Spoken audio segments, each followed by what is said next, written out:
আজ কুমিল্লায় বাংলাদেশ জাতীয়তাবাদী দল বিএনপির ৪৭তম প্রতিষ্ঠাবার্ষিকী নানা কর্মসূচির মধ্য দিয়ে পালিত হয়েছে।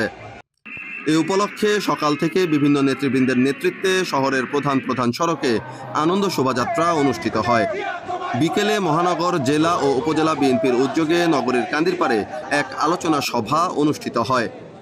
এতে প্রধান অতিথির বক্তব্য রাখেন বিএনপির স্থায়ী কমিটির সদস্য গয়েশ্বর চন্দ্র রায়। এ সময় কুমিল্লা উত্তর ও দক্ষিণ জেলা এবং মহানগর বিএনপির শীর্ষস্থানীয় নেতৃবৃন্দ সহ বিপুল সংখ্যক নেতাকর্মী উপস্থিত ছিলেন।